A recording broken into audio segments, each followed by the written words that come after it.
നമസ്കാരം, ഞാൻ doctor Jayalakshmi Sooraj, dream flower IVF centre കാസർഗോഡിലെ ചീഫ് ഇൻഫെർട്ടിലിറ്റി സ്പെഷ്യലിസ്റ്റാണ്. ഇപ്പോൾ നമ്മുടെ പേഷ്യൻസ് എല്ലാവരും ചോദിച്ചു വരുന്ന ഒരു പുതിയ സ്പെഷ്യാലിറ്റിയാണ് കോസ്മെറ്റിക് ഗൈനക്കോളജി. നമ്മൾ പുതിയതായിട്ട് സ്റ്റാർട്ട് ചെയ്തതാണ് ഡ്രീം ഫ്ലവർ IVF സെൻറ്ററിൽ.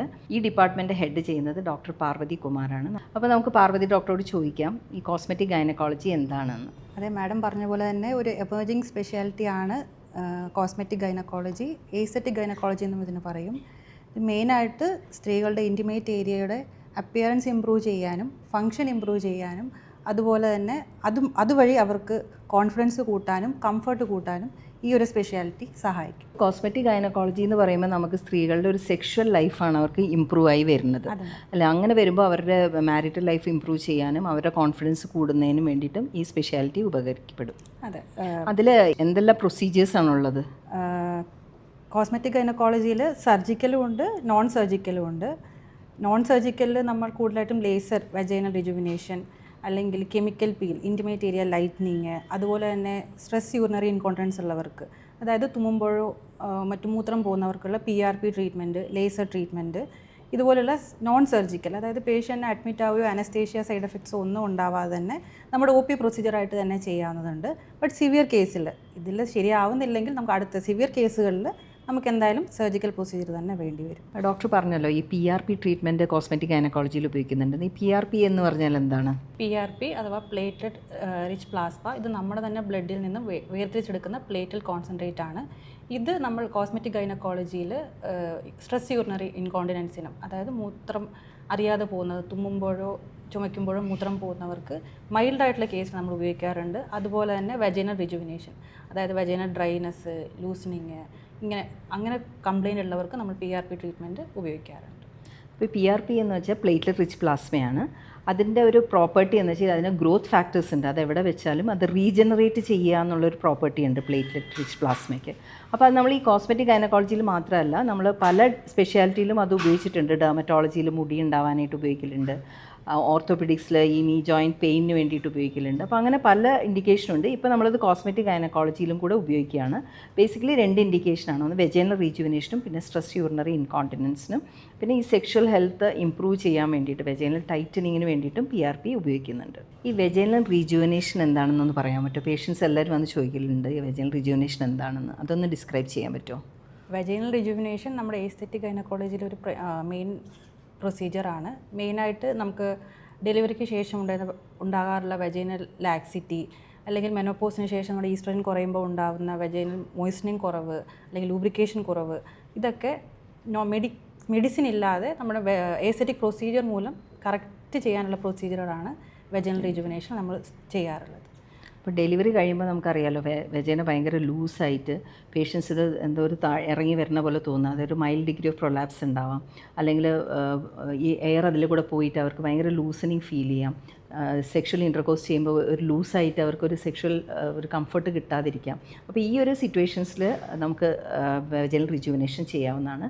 അതേപോലെ തന്നെ പോസ്റ്റ് മെനോപോസൽ പേഷ്യൻസിൽ ഈസ്ട്രജൻ കുറഞ്ഞിട്ട് അവർക്ക് ഈ ചൊറിച്ചിൽ അല്ലെങ്കിൽ ലൂബ്രിക്കേഷൻ കുറവ്, പിന്നെ റിക്കറൻറ്റ് യൂറിനറി ഇൻഫെക്ഷൻ, ഇങ്ങനത്തെ ഓരോ പ്രോബ്ലംസ് വരാം. അപ്പോൾ ഈ സിറ്റുവേഷൻസിൽ മോയ്സ്ചർ കൂടാൻ വേണ്ടിയിട്ടും പിന്നെ വെജൈന ടൈറ്റ് ആവാൻ വേണ്ടിയിട്ടും ചെയ്യുന്ന ഒരു പ്രൊസീജിയറാണ് vaginal rejuvenation.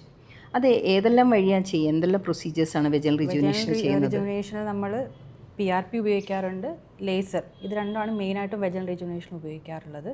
Patient to patient നമ്മൾ പേഷ്യൻ്റ് വെച്ചിട്ട് അത് വ്യത്യാസം വരും അല്ലേ?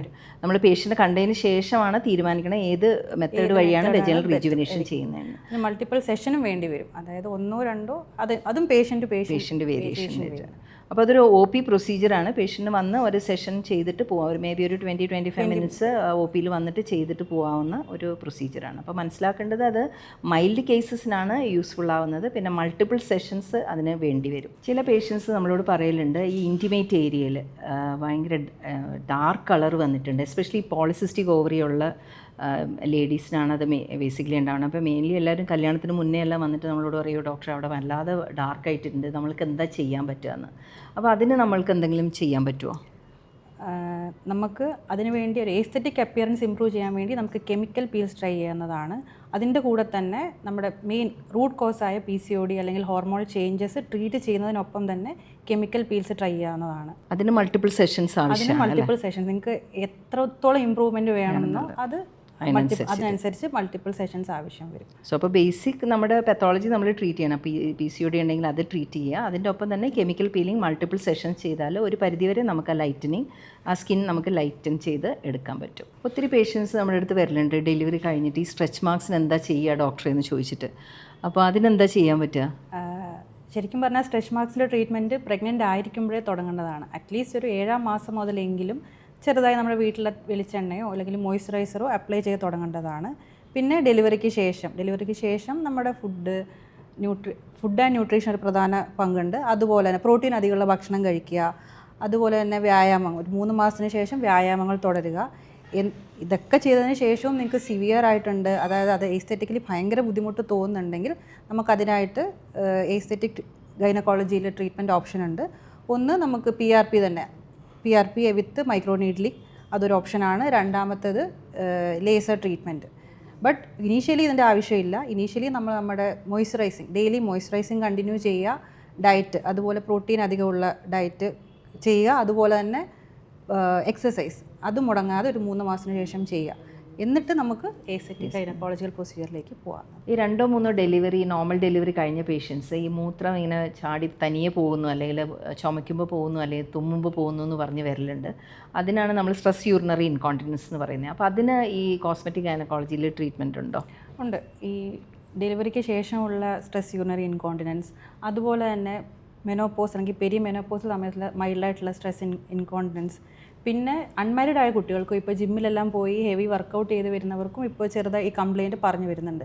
ഇവർക്കെല്ലാമായിട്ട് നമുക്ക് കോസ്മെറ്റിക് ഗൈനക്കോളജിയിൽ ട്രീറ്റ്മെൻറ്റ് ഉണ്ട്. ഫസ്റ്റ് ഓഫ് ഓൾ നമ്മൾ ഇവരോട് കീഗൽസ് എക്സസൈസ് ചെയ്യാൻ അഡ്വൈസ് ചെയ്യും. ഒരു 1 month 2 month കഴിഞ്ഞിട്ടും അതിനൊരു എഫക്റ്റീവായിട്ട് റിസൾട്ട് വരുന്നില്ല എങ്കിൽ നമുക്ക് PRP ട്രീറ്റ്മെൻറ്റ് ഉണ്ട്. പിന്നെ ലേസർ ട്രീറ്റ്മെൻറ്റും ഇതിന് അവൈലബിൾ ആണ്. ഇതിൻ്റെ അഡ്വാൻറ്റേജ് എന്താണെന്ന് വെച്ചാൽ സർജിക്കൽ അല്ല, ഇതെല്ലാം നമുക്ക് OP പ്രൊസീജിയറായിട്ട് തന്നെ ഒരു മൾട്ടിപ്പിൾ സെഷൻസ് ചെയ്യാൻ പറ്റും. പല പേഷ്യൻസും OPയിൽ വരലുണ്ട്, സ്ത്രീകൾക്ക് ഈ ഓർഗാസം അല്ലെങ്കിൽ രതിമൂർച്ച വരുന്നില്ല എന്ന് പറഞ്ഞിട്ട്.